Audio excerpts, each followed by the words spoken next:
Hello guys, I am Jasmeet and welcome to Blogging Unplugged Clips. On this channel, you will find bite-sized videos from our main channel, Blogging Unplugged. If you are not into those hour-long videos, then this channel is for you.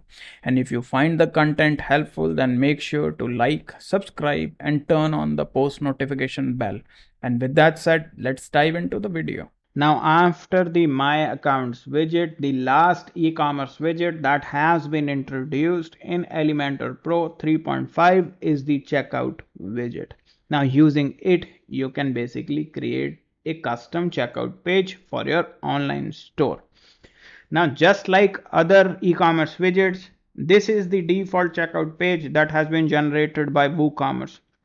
So let me just view this page first and show you. You can see all of the information is available here, but this page is pretty basic, no styling whatsoever. Okay, now this is the page that we are going to edit.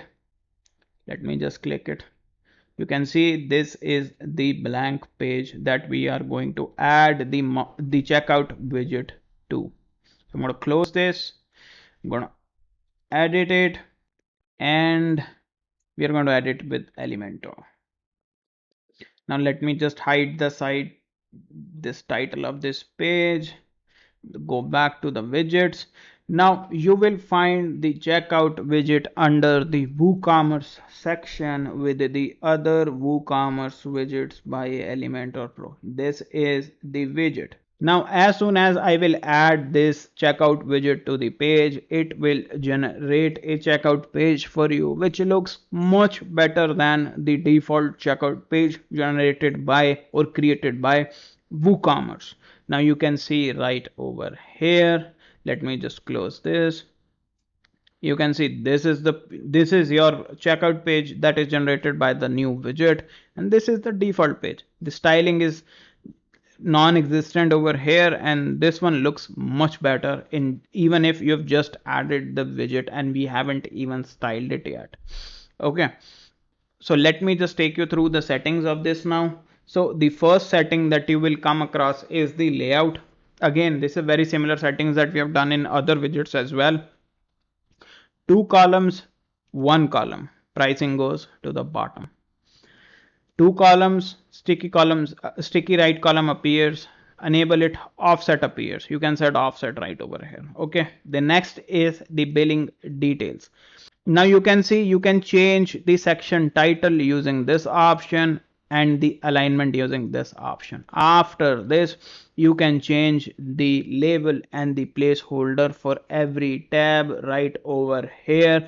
You won't be able to change the tab for basically the address and the pin. I think so you can change it for phone number over here. Let me just check. Yes, you can change it for phone number and email address right over here. Now the next tab you will come across is the additional information. Now when you will click this tab, it will open it and it will show you if you want to display it or not. If you do not want to display it, close it, it will go away. You can enable it, and it will show you the option to basically change the section title. If you want to, you can add dynamic tags here. Okay, you can change this label right over here. Okay, you can change the alignment from here. So this is what the additional information tab is all about. The next is your order.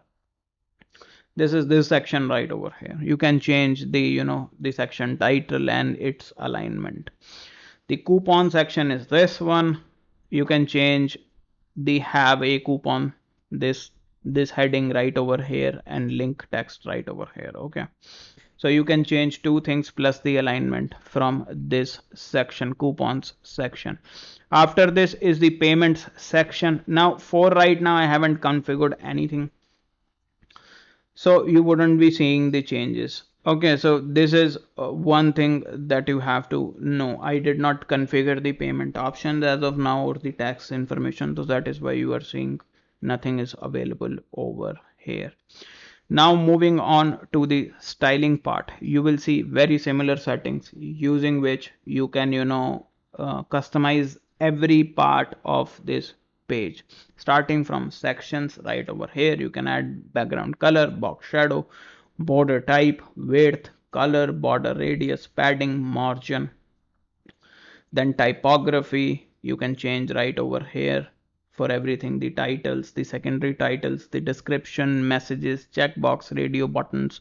And similarly for all of the sections, you can change the forms right over here. If you want to change the form, you want to design the forms, then you can increase or decrease the column gap, row gap, change the label colors, typography, spacing, whatever is that you want to is that you want to customize. Elementor Pro lets you do that easily. Okay, now moving on, this is the customize section that we came across while we were doing the checkout widget, and it works very similarly to that. So for that, what you have to do is you need to click it, and it will show you the section that you would want to customize on individual basis. So for example, let's just select order summary. It will show you the styling options for order summary, and let's just add border shadow, box shadow, and you will see right over here it adds a box shadow. Similarly, if you want to add it to the coupons section as well, let me add coupon section appears, add the box shadow, it appears right over here. And that's how you can basically customize or design individual sections of this widget. Now I hope you have found this video helpful, and if you did, then make sure to leave a like and subscribe to this channel. Also, the links to our socials are in the description box below. Make sure to follow us on other platforms as well. And with that said, I will see you in the next video.